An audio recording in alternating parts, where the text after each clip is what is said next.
प्रिय छात्रों नमस्कार। एक बार फिर से स्वागत है आपके अपने यूट्यूब चैनल आर के क्लासेस में। तो देखिए आज फिर से क्या होगा, साइंस होगा, ऑब्जेक्टिव क्वेश्चन होगा और प्रत्येक जब आप सही करोगे तो आपको 1 अंक मिलेगा। तो चलिए शुरू करते हैं। देखिए आपका पहला प्रश्न लिखा हुआ है कि स्वस्थ आँख का निकट बिंदु होता है। तो इसमें क्या बताना है कि स्वस्थ आँख का निकट बिंदु कितना होता है। तो स्वस्थ आँख का जो निकट बिंदु होता है क्या होता है आपका 25 सेंटीमीटर होता है। कितना होता है 25 सेंटीमीटर। यानी जो करेक्ट आंसर होगा आपका पहला हो जाएगा 25 सेंटीमीटर। और दूर बिंदु की बात करें तो कितना होगा, अनंत होगा। दूर के लिए आपका क्या होगा, दूर के लिए अनंत होगा और निकट के लिए आपका 25 सेंटीमीटर होगा।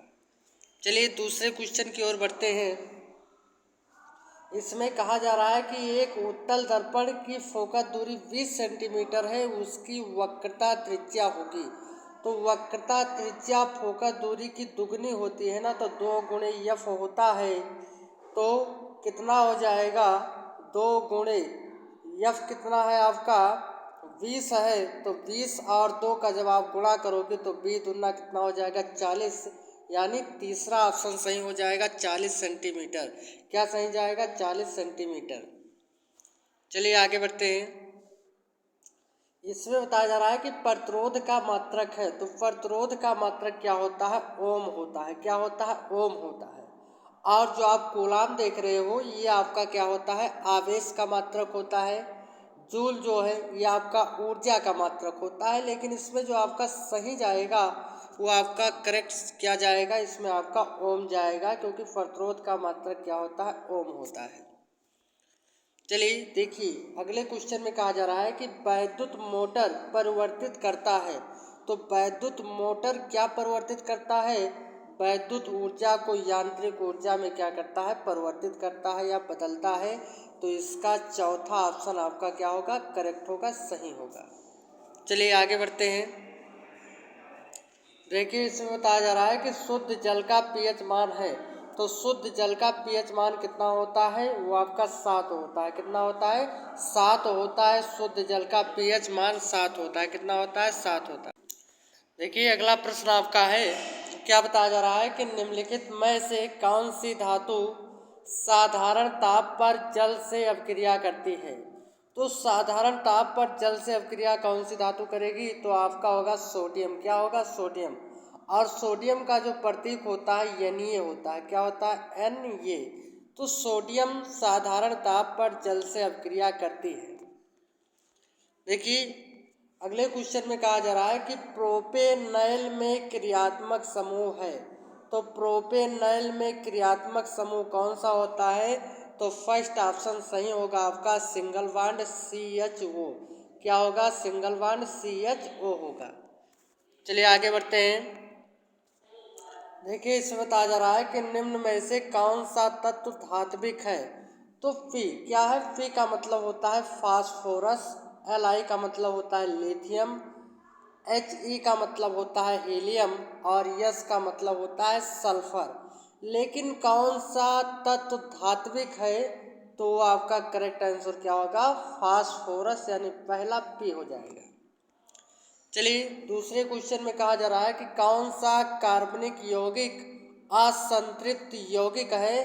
तो मेथेन होता है। कौन सा होता है, मेथेन एक ऐसा यौगिक है जो असंतृप्त होता है। चलिए आगे बढ़ते हैं। धोने के सोडा का रासायनिक सूत्र है।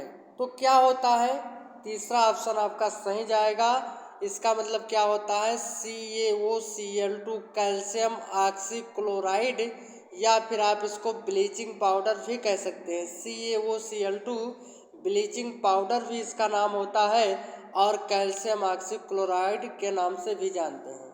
यहाँ आप देखिए ये आपका सोडियम कार्बोनेट डेकाहाइड्रेट है, क्योंकि 10 लिखा है ना। तो Na2CO3 आपका हो गया सोडियम कार्बोनेट इंटू 10H2O, तो डेकाहाइड्रेट हो जाएगा। और NaOH जो आपका है ये आपका सोडियम हाइड्रोक्साइड होगा। और जो आपका NaHCO3 है ये आपका सोडियम बाइकार्बोनेट होगा। चलिए आगे बढ़ते हैं। इसमें कहा जा रहा है कि प्रचलित रूप से ऊर्जा ग्रह कहलाता है? तो प्रचलित रूप से ऊर्जा ग्रह कौन सा कहलाता है? तो सही जवाब आपका क्या होगा? माइटोकॉन्ड्रिया। क्या होगा? माइटोकॉन्ड्रिया। अगले क्वेश्चन में कहा जा रहा है कि मानव वृक्क का कार्य होता है। क्या बताया जा रहा है? कि मानव वृक्क का कार्य होता है। कौन सा कार्य होता है? उत्सर्जन का कार्य होता है। किसका? उत्सर्जन का। चलिए आगे बढ़ते हैं। इसमें बताया जा रहा है कि जीवाश्म ऊर्जा का स्रोत है तो सौर ऊर्जा होता है। सभी को पता है कि जो जीवाश्म ऊर्जा का स्रोत होगा कौन सा होगा? सौर ऊर्जा होगा। और इसमें बताया जा रहा है कि केवल प्रोटीन के बने होते हैं। तो केवल प्रोटीन के कौन सा बना होता है? तो प्रायंश होता है। क्या होता है? प्रायंश केवल प्रोटीन के बने होते हैं। चलिए आगे बढ़ते हैं। इसमें बताया जा रहा है कि अंतरिक्ष यात्रियों को आकाश दिखाई देता है। तो अंतरिक्ष पे आप जानते हो कि वायुमंडल नहीं होता है, और जहाँ वायुमंडल नहीं होता है वहाँ पर आकाश आपको कैसे दिखाई देगा? काला दिखाई देगा, यानी करेक्ट आंसर फर्स्ट हो जाएगा। दूसरा है एक उत्तल दर्पण की फोकस दूरी जिसकी वक्रता त्रिज्या 32 सेंटीमीटर है। तो जब वक्रता त्रिज्या 32 सेंटीमीटर होगी तो फोकस दूरी उसकी आधी हो जाएगी, यानी कितना? 16 सेंटीमीटर। कितना बनेगा? 16 सेंटीमीटर। अगला है ओम के नियम के अनुसार धारा के विभवांतर में ग्राफ बनेगा। तो ओम के नियम के अनुसार जो धारा विभवांतर के बीच में ग्राफ बनेगा कैसे बनेगा? एक सरल रेखा में बनेगा। कैसे बनेगा? एक सरल रेखा में। चलिए आगे बढ़ते हैं। इसमें बताया जा रहा है कि एक लघुपथित परपथ में धारा का मान होता है। तो लघुपथित परपथ में धारा का मान कैसे होता है? तो शून्य होता है। कैसे होता है? शून्य होता है। तो ये आपका लास्ट प्रश्न था। कितना आप सही कर पाते हैं कमेंट करके ज़रूर बताइए, और चैनल पर पहली बार आए हैं तो चैनल को सब्सक्राइब करें और दोस्तों में शेयर करना ना भूलें। मिलते हैं अगले वीडियो में। Okay, bye bye.